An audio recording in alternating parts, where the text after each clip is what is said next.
Hello hi friends, welcome to Nadiya twins channel. అందరూ ఎలా ఉన్నారండి?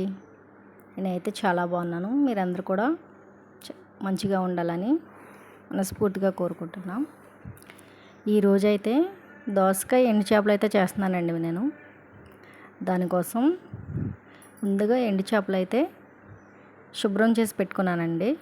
ఇప్పుడు స్టవ్ ఆన్ చేసి కడాయి పెట్టుకొని ఆయిల్ వేసి అది కాస్త వేడైన తర్వాత ఈ శుభ్రం చేసి పెట్టుకున్న ఎండు చేపలు వేసి మంచిగా వేయించుకోవాలండి.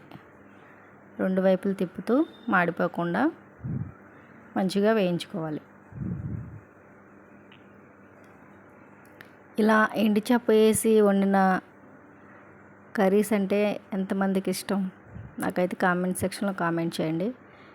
ఎండు చేప దేనిలో వేసి వండినా కూడా టేస్ట్ అయితే చాలా బాగుంటుంది. వంకాయ ఎండు చేప, గోంగూర ఎండు చేప, అన్ని వెజిటేబుల్స్లో కూడా వేసుకోవచ్చు. అది మన ఇష్టం, తినేవాళ్ళ ఇష్టాన్ని బట్టి. ఇప్పుడు ఇవి కాస్త ఫ్రై అయిపోయినాయండి. అవి తీసేసి ఇప్పుడు సేమ్ కడాయిలో ఆనియన్స్, పచ్చిమిర్చి, కొద్దిగా పసుపు, సరిపడా సాల్ట్ వేసి ఉల్లిపాయలు బాగా కలిపి ఉల్లిపాయలు మూత పెట్టి బాగా మగ్గించుకోవాలి.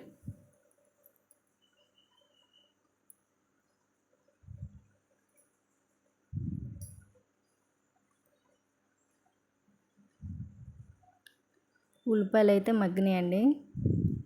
ఈలోపు నేను దోసకాయలు అయితే చిన్నగా ముక్కలు కట్ చేసుకున్నాను. ఇప్పుడు కట్ చేసి పెట్టుకున్న దోసకాయ ముక్కలు కూడా వేసి అంతా కూడా బాగా కలిపి దోసకాయలు కూడా మగ్గించుకోవాలి బాగా. ఇవి దోసకాయ గింజలు కొంతమంది ఇష్టపడతారు, కొంతమంది ఇష్టపడరు. అది మీ ఇష్టం అండి. గింజలతో కావాలనుకుంటే గింజలు కూడా వేసుకోండి, లేదంటే గింజలు తీసేసైనా వండుకోవచ్చు.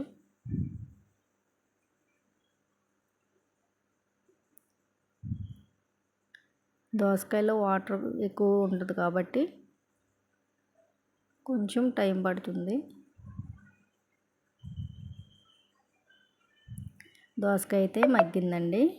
ఇప్పుడు కొన్ని టమాటా ముక్కలు కూడా వేసి అంతా కూడా బాగా కలిపి ఈ టమాటాలు కూడా కొద్దిగా సాఫ్ట్ అయ్యేంత వరకు ఇవి కూడా కొద్దిగా మగ్గించుకోవాలి.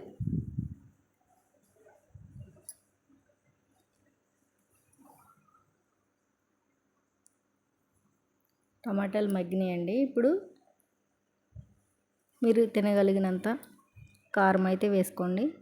కారం వేసి ఈ కారం కూడా కొద్దిగా వాసన పోయేంత వరకు బాగా కలిపి దీన్ని కూడా కొద్దిసేపు మగ్గించుకోవాలి.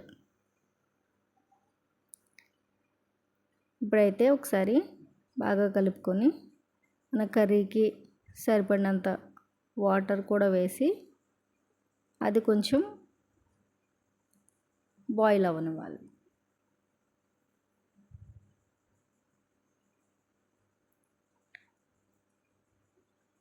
ఇప్పుడు ఇది కొద్దిసేపు బాయిల్ అయిందండి. ఇప్పుడు ముందుగా మనం ఫ్రై చేసి పెట్టుకున్న ఎండు చేప ముక్కలు కూడా వేసి అంతా కూడా మంచిగా మిక్స్ చేసుకొని మూత పెట్టి కొద్దిసేపు అయితే ఉడికించుకోవాలి.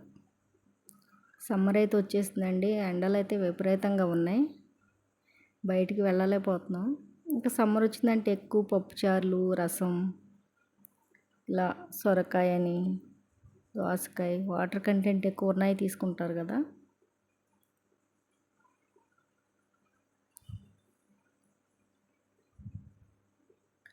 ఇలా దగ్గరగా మగ్గించుకుంటే అంతేనండి, దోసకాయ ఎండు చేప కర్రీ అయితే రెడీ అయిపోయిందండి. టేస్ట్ అయితే సూపర్ ఉంది.